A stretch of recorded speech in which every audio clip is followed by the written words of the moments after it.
They were fast, they were sleek. They smashed all existing speed records and set the pace for a new railway age. A unique blend of Victorian steam technology and space-age styling. The streamlined locomotives that raced from London to Scotland in the late 1930s captured the hearts and minds of the travelling public. For a few extraordinary years, the lines to Scotland carried the fastest trains in the world, as two companies vied for the prestige of holding the speed record. This is the story of that brief and thrilling episode in railway history, the golden age of the streamliners.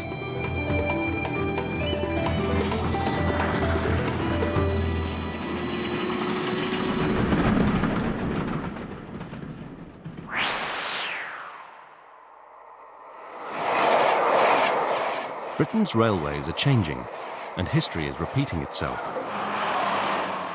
Two companies, Virgin Trains on the west coast and GNER on the east, are battling it out in the race for passengers on the same tracks that once saw the epic contest between the streamliners of the steam age.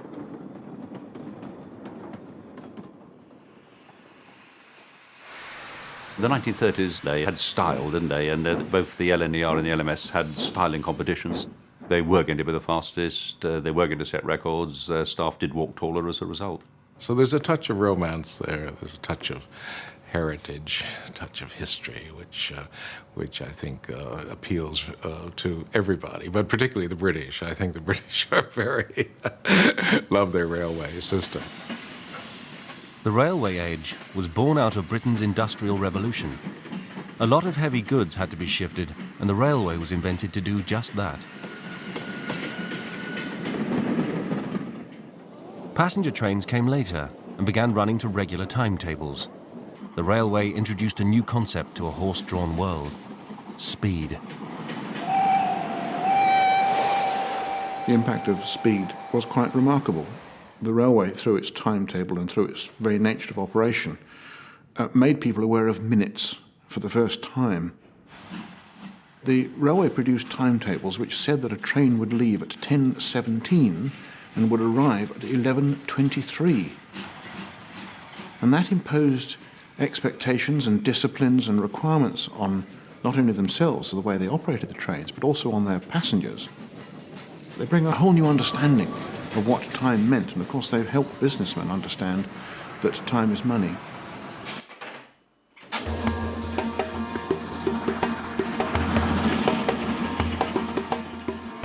In the 1930s, the railways in the north of Britain were owned by two giant companies. The LMS, or London, Midland and Scottish, ruled on the west coast, while the east coast was LNER territory, the London North Eastern Railway.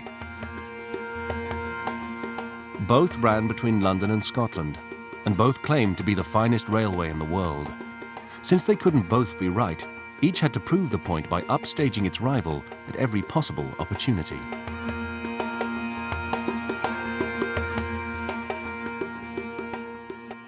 It's LMS versus LNER, and certainly in the 1930s, there's absolutely no doubt it was intense rivalry. Anything the other one could do to pull a fast one and have one over the other side was done, without any doubt at all. Your railway system was always better than the other. So obviously it was a beer in me bonnet that I was an LMS man. And of course the only other one that existed as far as we were concerned was the London North Eastern. It was their railway, was the LNER, London North Eastern Railway Company.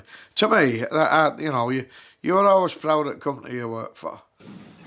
We used to get North Eastern men coming into Liverpool, York men particularly, used to come in and they'd be talking about our A6s are better than yours and this, that and the other.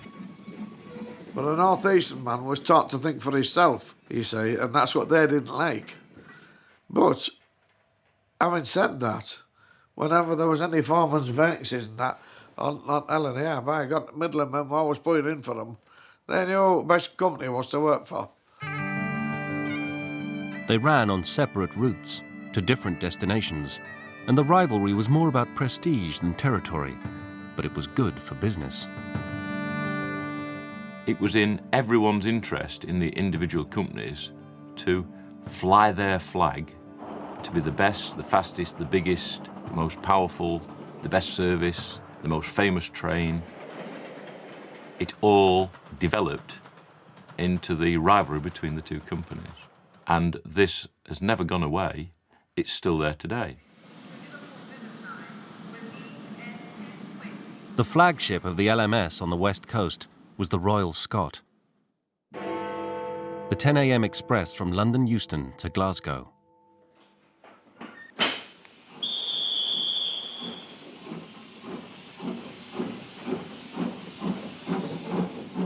Its arch rival was the Flying Scotsman, the LNER Express, which also left London at 10 a.m. from King's Cross and ran up the east coast to Edinburgh.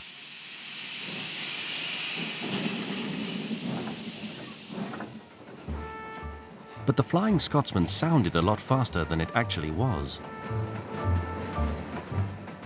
Since the mid-19th century, the railways had enjoyed a virtual monopoly on long-distance travel, and the LMS and LNER had a long-standing, cosy agreement not to compete for speed on the run to Scotland. Trains took a leisurely 8¼ hours to cover 400 miles, and the companies saw no need to speed up their services.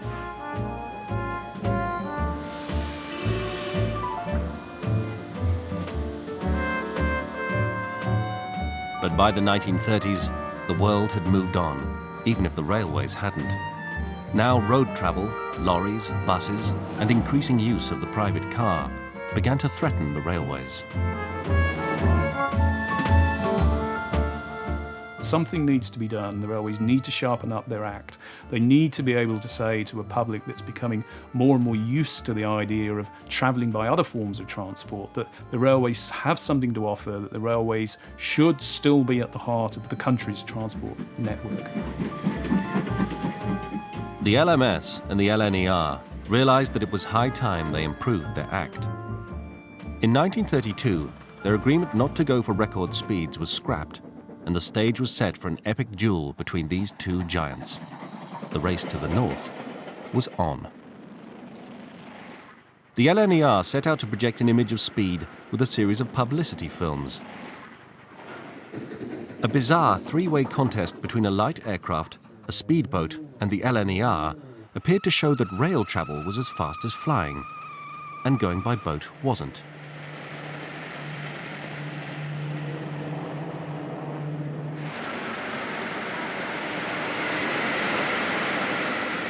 I am speaking to you from the Flying Scotsman.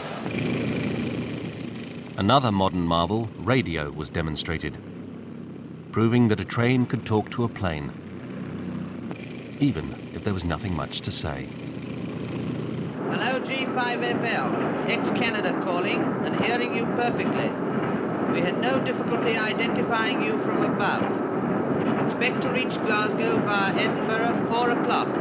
Over. But the LNER's greatest asset was its locomotive designer, Sir Nigel Gresley. He had created a fleet of powerful and fast express locomotives to haul the long-distance trains. Gresley has this eye for the thing looking right, and wherever you go with Gresley's coaches, with the locomotives, you can't get away from the fact that there is a form there, a form and function in harmony. Over on the west coast, the LMS was well behind its LNER rival. Most of its locomotives were outdated machines and too small to haul heavy trains. Even the best of its passenger engines were no match for Gresley's designs on the east coast. The London Midland needed a new broom to sweep away the old regime. In 1932, they found him. William Stanier was persuaded to leave the Great Western Railway and join the LMS. Stanier's brief, when he came from the Great Western in the early 30s, into a railway where they had small engines, inadequate engines, was to bring the engineering up to a competent standard. So he had big, big problems to deal with, and listening to people saying, we haven't got anything to run our trains with. Stanier wasted no time in stamping his authority on the LMS.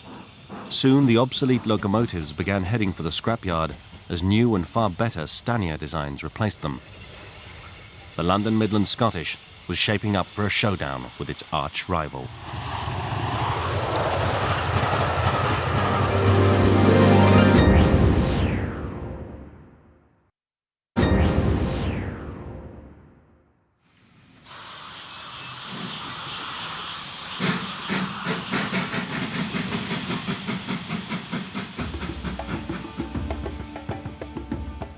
In the 1930s, all Britain's railways relied on the same basic tool, the steam locomotive.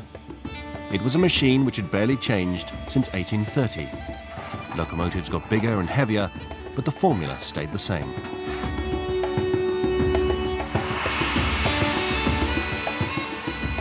Basic, absolutely basic. It's warming water to create steam to move the thing along.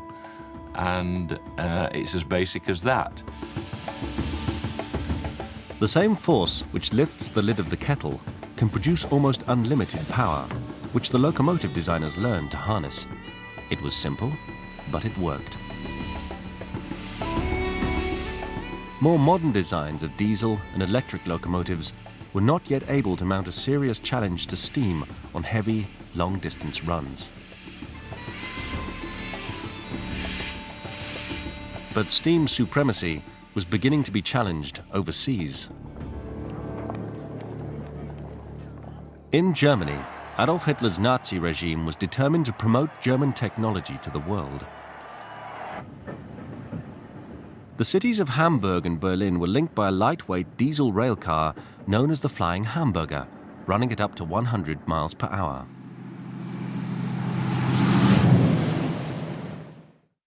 The London North Eastern Railway's chief designer, Nigel Gresley, visited Germany and sampled the ride.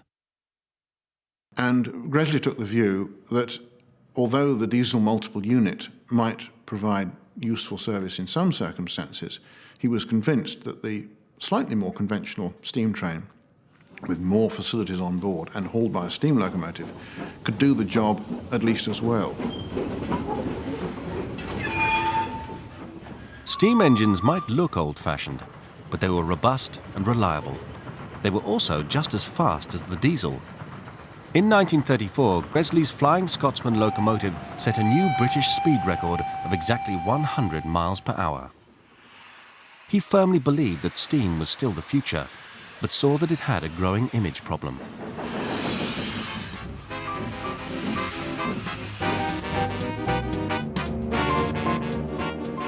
Other forms of transport were discovering a new look, streamlining. In the air and on the roads, rounded, flowing shapes were replacing sharp angles. Suddenly, everything had to be aerodynamic to look modern. Streamlining was all the rage, and everything had to be streamlined, and if you weren't streamlined, you weren't with it. Gresley decided to create an entirely new train for the LNER in the latest fashion. What Gresley had to do was to take the conventional steam locomotive and to encase it in something that would really wow people into thinking this is space-age travel. And the Silver Jubilee train, with not just the locomotive sleek and streamlined, but the whole train looked like something out of the space age.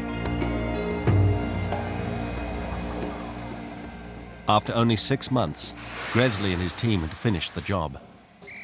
And the new train was launched on September the 27th, 1935. It was called the Silver Jubilee. On the 110th anniversary of the opening of the first English railway, the Silver Jubilee, drawn by the streamlined Silver Link, left King's Cross. She is to run regularly between London and Newcastle. Speed, comfort, and a wild modern beauty. It certainly looked the part, streamlined and stylish. But under the aerodynamic casing was a conventional steam locomotive designed to run at high speed.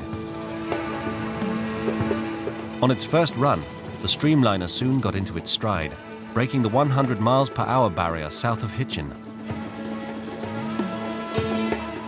As the mileposts flashed past, the speed never dropped, and even the most hardened news reporters on board were open-mouthed. For over 43 miles, the train averaged more than 100 miles per hour and twice touched 112, a world record for steam. The LNER felt that there was only one way to launch such a revolutionary train, and that was with a big bang and with the press on board. Here was this new locomotive, barely run in, securing a new record of 112.5 miles an hour, and putting itself in the record books as the new way to go. It was a very courageous thing to do, but it worked. The new train captured the imagination of everyone who saw it fly past.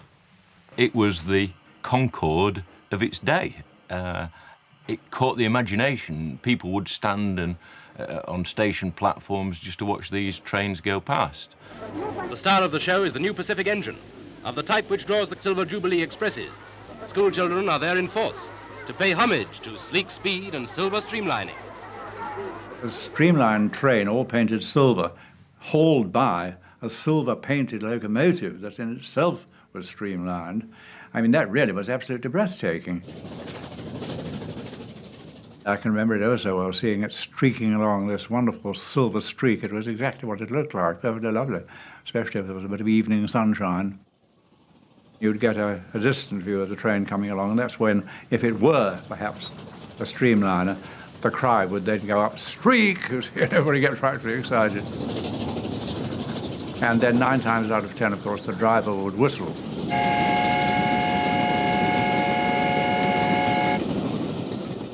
It was absolutely incredible to see. It was extraordinary.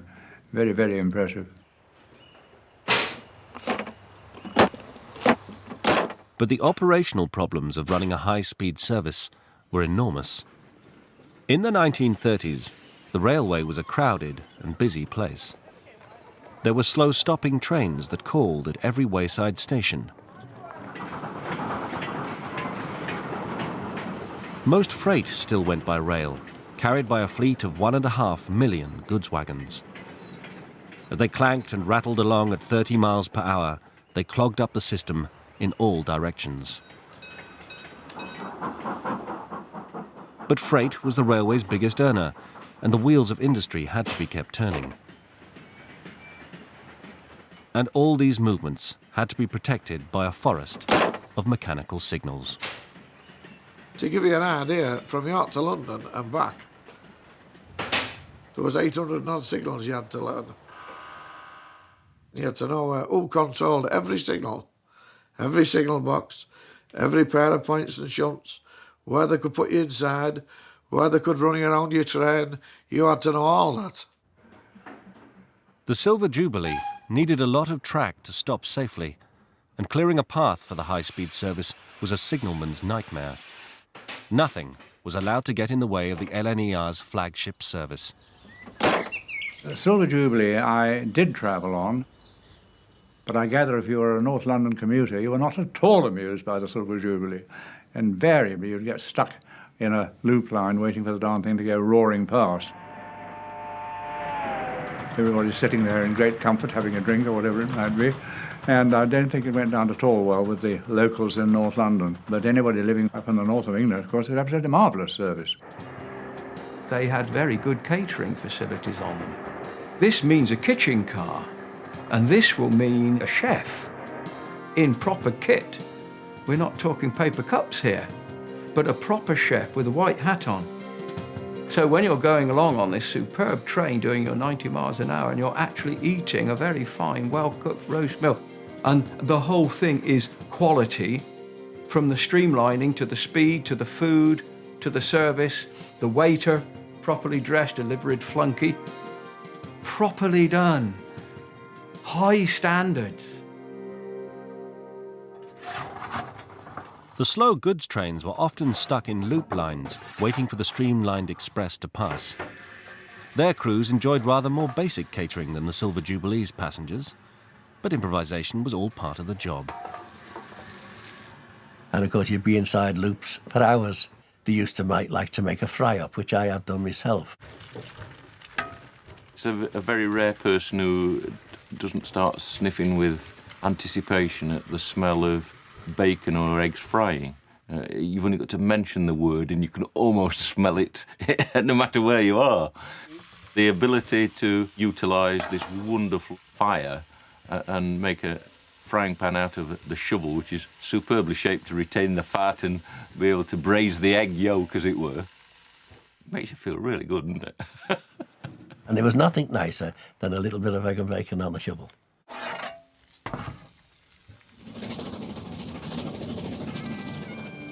The Silver Jubilee was never designed to run at 100 miles per hour plus in normal service, but it regularly ran at 80 and kept to its tight schedule.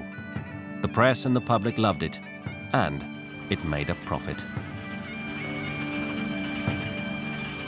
The Silver Jubilee was designed specifically to benefit the Tyneside businessmen. It wasn't a matter for Londoners, it was for the businessmen in the industrial heartland, as it was served by the LNER, of this country, to get to London, to have a meeting, and then to get home again, all in the same day.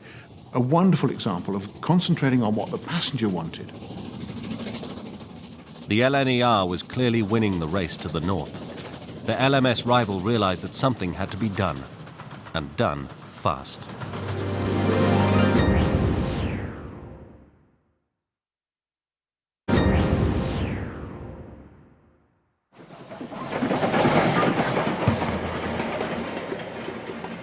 In the 1930s, the London, Midland and Scottish Railway faced an uphill task if it was to challenge the London North Eastern speed record. Both their main lines ran between London and Scotland, but it was not a level playing field. The East Coast Main Line runs through miles of open country. Most of the route is flat and straight, giving the trains an easy run to Edinburgh.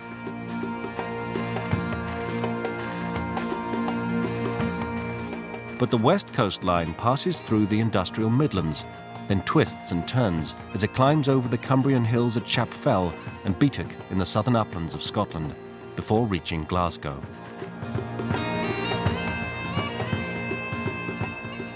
They were very different routes. The East Coast has always been the racetrack, very straight railway, basically level, with limited number of junctions. The West Coast is totally different. It's got almost 50% more trains on the route, so it's a much more congested railway. It's got far more junctions. It's a very curving railway, unlike the East Coast, so it's an almost continuous reverse curve from London to Glasgow. So it is quite a miracle. You can achieve almost the same journey times on both routes. It was achieved by sheer brute force. Soon after joining the LMS, their chief designer, William Stanier, produced a new type of huge and powerful express locomotive.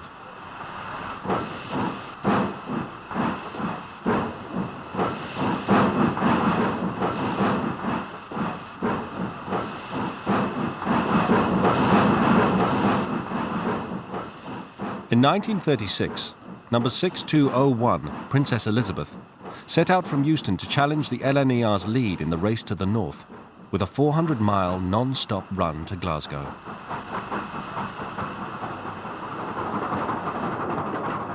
After 250 miles of hard running, the train reached the northern hills and the long haul up Shap Fell.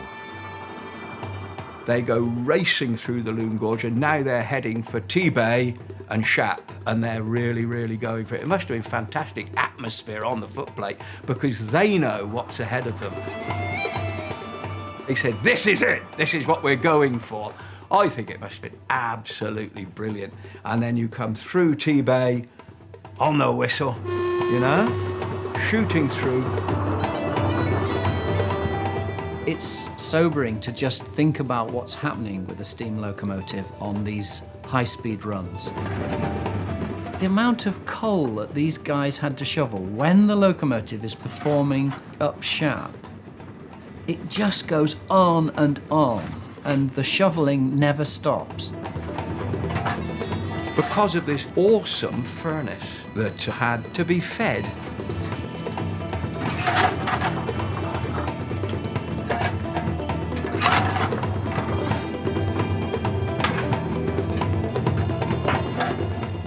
The amount of physical effort required is phenomenal. You never saw a fat fireman. They were all wiry men. They were never promoted to drivers until they were past their physical best. And for all the power of the engine, you're being worn down, you know, it's wearing you down. It's only when you climb them on the footplate of a steam locomotive, then you realise what's going on those hills. And they bring even the most able steam locomotive to its knees. But Princess Elizabeth was more than a match for Shap, reaching Glasgow in just under 6 hours. She returned the next day, even faster, maintaining an average speed of 70 miles per hour for 400 miles. It was an astonishing achievement and a personal triumph for William Stanier. The LNER now faced some serious competition. The LMS had shown what its locomotives could do, but speed was not enough. They had to look the part, and the LMS knew that meant streamlining. The engineers on the LMS really were very reticent about putting streamlining on, but they did it because the LNER had done it, and you couldn't be left behind in that sphere. The new train would be launched in 1937, linking London and Glasgow in 6.5 hours. To maintain the royal theme, it will be called the Coronation Scot, in honour of Britain's new king, George VI.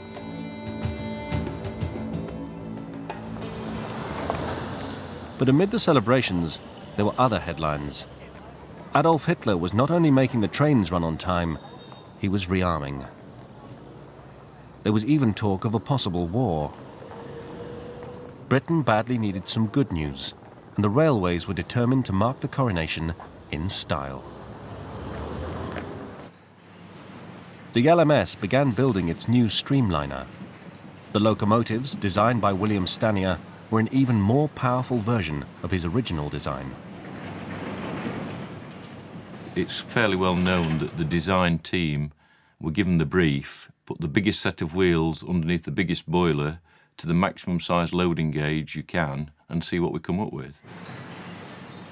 What they came up with was Britain's most powerful express locomotive. Officially, they were the Princess Coronation class, but most railwaymen knew them as the Duchesses. In its gleaming blue paintwork, the first locomotive was rolled out of the Crewe works in May 1937 for the benefit of the newsreel cameras.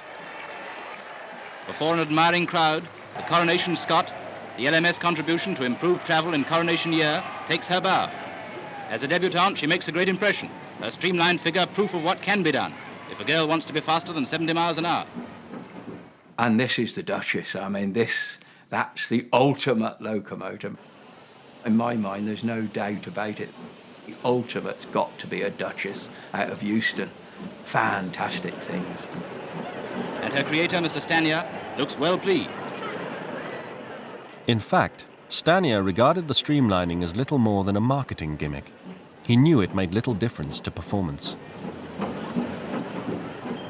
The Coronation Scot is one of 5 streamlined locomotives designed to draw the new air-conditioned luxury train, scheduled soon to run between London and Glasgow in 6.5 hours. And that's going some.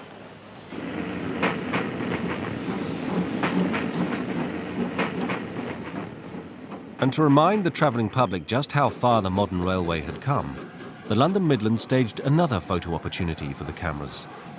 Their oldest locomotive, built in 1838, running beside the Coronation, built in 1911, and their newest locomotive, the streamlined Coronation Scot of 1937. It all got a bit confusing, but the message was clear. The LMS was now every bit as modern and stylish as the LNER. It was something new, wasn't it? And it stood out. And on top of that, all the coaches were there to match. It looked lovely. But to get on one, to fire it, and eventually drive it, nothing nicer, nothing nicer. It took your breath away. On the 29th of June 1937, the Coronation Scot made its inaugural press run.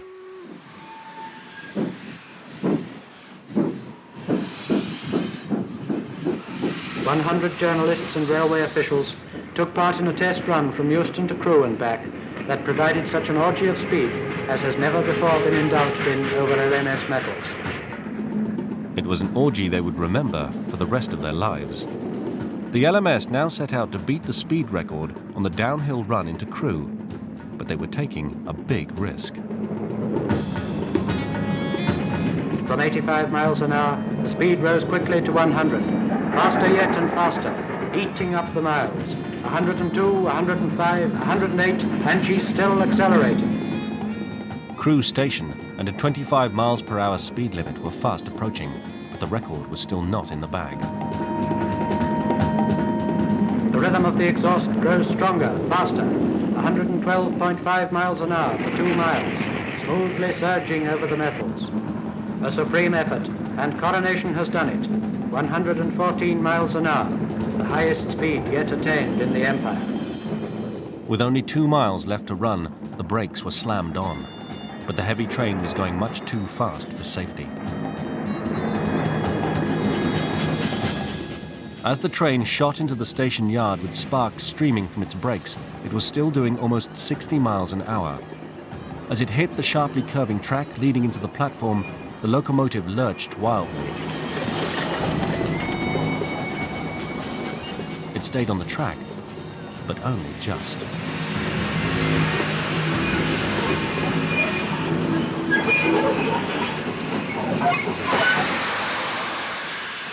The accounts of it sound dreadful when you read it, and your toes curl up, because clearly their enthusiasm had run away with them, and they'd not appreciated that going for the record means going for record stopping distances, and they nearly came to grief. And so what we saw at the time was, interestingly, not the near disaster. You read that the LMS got the record, the 114. The LMS had wrested the crown, if you like, from the LNER with its run of 114 miles an hour, which was a startling thing to have done. It was not a one-horse race, there's no question of that. The LNER did have competition. In 6.5 hours, the Coronation Express can reach Glasgow, a steel arrow whistling its way across the land. Today, mankind thrives on speed. But the near disaster at Crewe had demonstrated the dangers of record breaking, and the rival companies declared an uneasy truce. Speed records grabbed the headlines and filled the trains, but one accident could ruin everything. The battle switched to providing the best service at a safer speed. The streamlined trains were a huge hit with the travelling public, and the LNER added 2 more services to Leeds and Edinburgh, plus a new livery of 2-tone blue. As the streamliners clocked up the miles, they transformed the popular view of rail travel. These futuristic flyers made it all look so easy. But the reality was still a world of grit and grime and exhausting physical labour.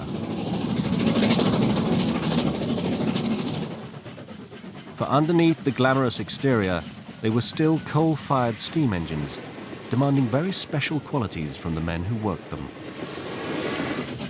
They were proud of their machine. They took a pride in their job, and it was she. There was no it. Drivers would have their own locomotive even, and if they'd have been allowed, I'm sure they'd have taken home to bed with them. I'm fine for drivers which are big men, could be rough men, but with a locomotive, they were so genteel. And of course, he'd say, "Come on, Mary," and he'd say, "Perhaps we've got there. We done it, didn't we, Mary?" And he'd be talking, "Come on, love." These locomotives have characters. If you handle them too heavily, they won't do what you want. So they need that tender touch, as it were, from the driver. And these chaps who spent a lifetime on the footplate had got that. It's an immense skill. When he had spent a lifetime learning the job, memorized every rule in the book, every signal, and every yard of the track, the top link driver was ready to take the streamliner to Scotland.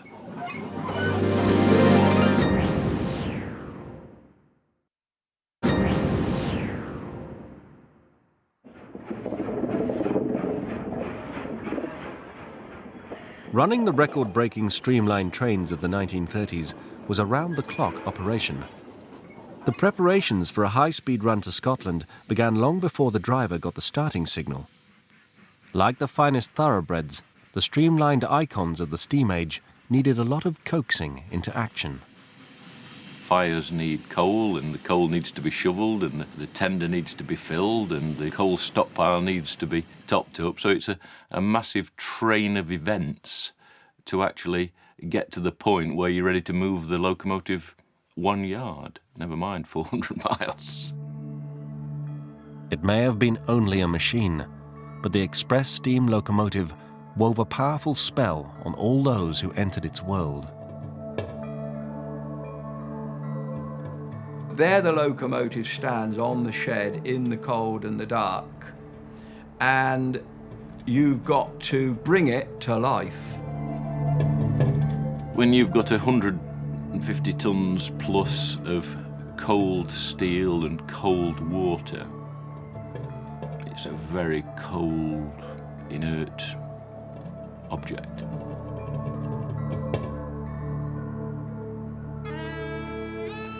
But you light the first match, the first piece of paper, the first oily rag, get the wood burning, gradually get a bit of coal burning, and eventually have 2 tons of coal burning at once. That cold, inert object is transformed into a living, moving, steaming, hissing machine.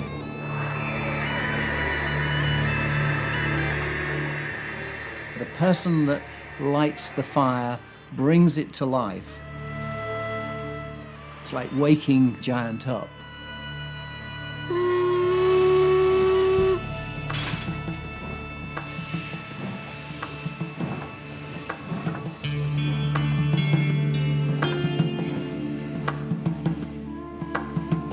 And then the way the giant runs the race depends on how it's handled.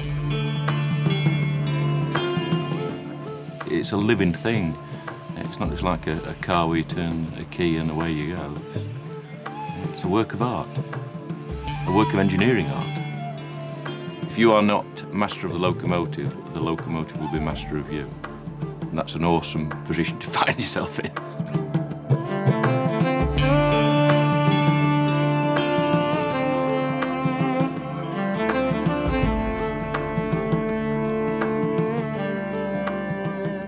You must never be afraid of a locomotive. You mustn't be frightened of them. You must master that machine. You must. And that's the way to look at it.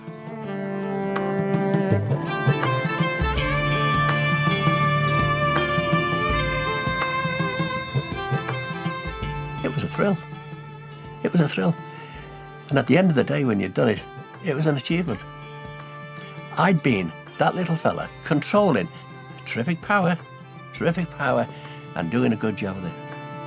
And it was awesome.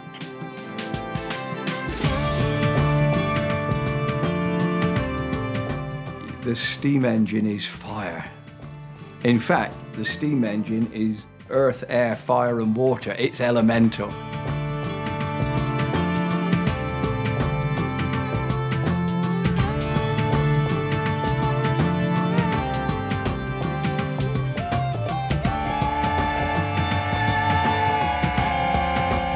The whole thing's on the move. It's a quite terrifying thing in a way because the machine is flexing and you can feel it flexing under your feet. You've got 3,000 degrees Fahrenheit in that firebox. And the only reason why the firebox doesn't melt is because there's water on the other side, sucking the heat through.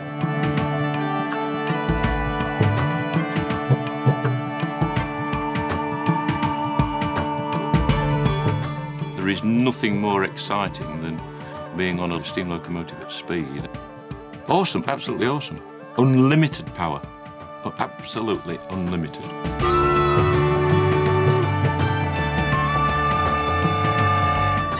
The thought of doing 100 miles an hour on one of these just puts the hairs up on your neck. It's excitement beyond belief.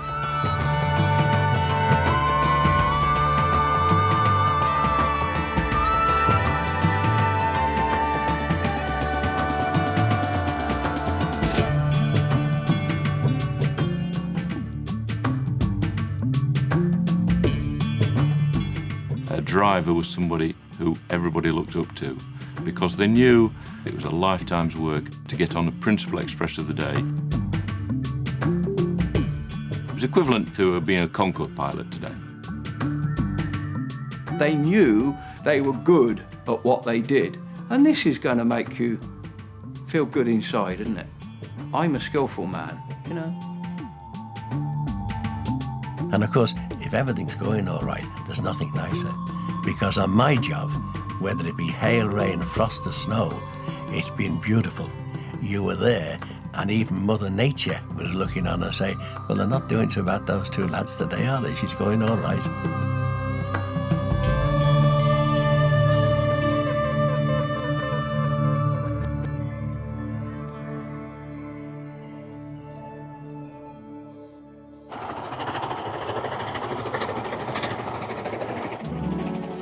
Most of the passengers knew nothing of the heroic battle taking place on the locomotive.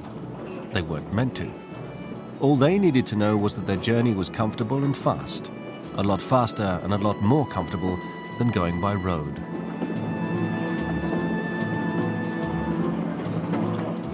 A streamlined express train was clearly the only way to travel. It was a triumph of marketing. A long train journey behind a machine born out of the Victorian age of steam, smoke and smuts had been magically transformed into a glamorous and thoroughly modern experience.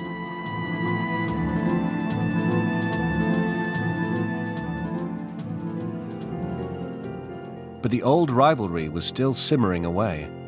On the LNER, Nigel Gresley was building up a head of steam for the next move in the speed contest. Gresley couldn't let the LMS keep the record of 114. It was a matter of corporate pride. And Gresley asked one of his staff, do you think we could run faster than the LMS? And that was clearly seen as an instruction. There's no option about it at all. On the 3rd of July 1938, the streamliner Mallard was booked to carry out a high-speed brake test on the East Coast Main Line. Engineers were on board the train to record her performance. They picked Mallard because it was 5 months old, 5 years old and it would have been slack and worn, 5 days old and it would have been tight. 5 months old, it's just at its best.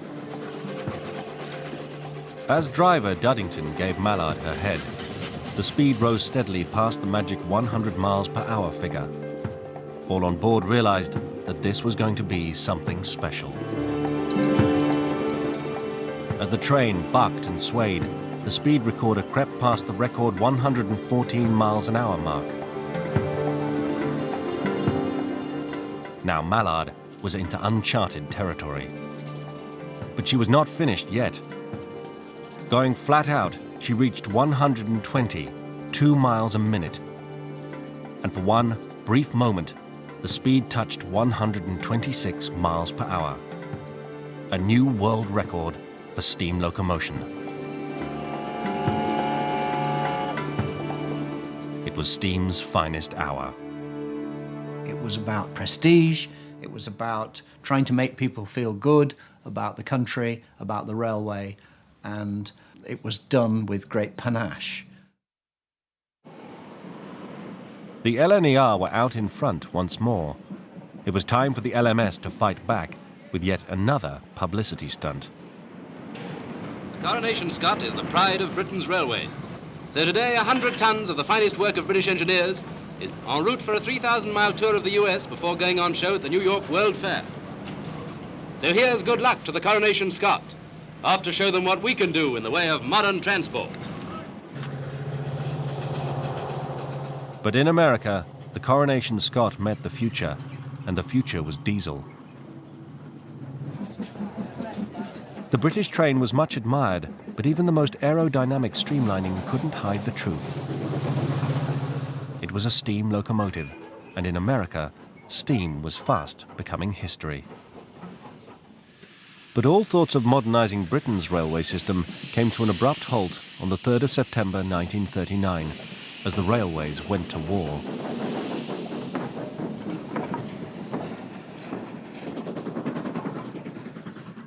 Competition and progress were replaced by austerity and unity as the LMS and the LNER joined forces to help defeat Hitler.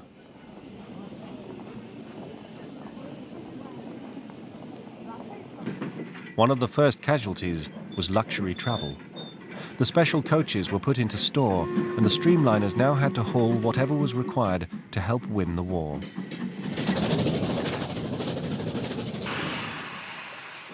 Streamlined casing was stripped off. Image didn't matter anymore, and removing it made life easier for the fitters. When victory finally came after 6 long years, everything changed. The rundown railway system was nationalised, and steam was replaced by diesel and electric trains. Road traffic increased while the railways declined.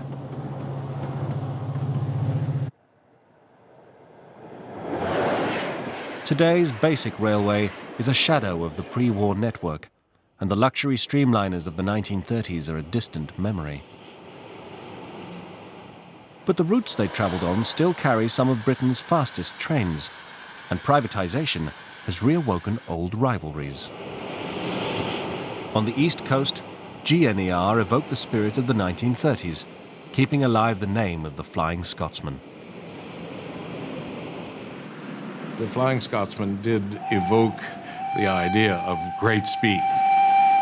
We have one service a day which actually does Edinburgh-London in 3 hours and 59 minutes. And when the old Flying Scotsman was running, you were talking more like 6.5 hours.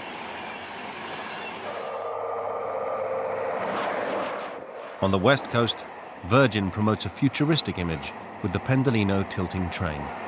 Virgin wants to be associated with being modern, fast, different.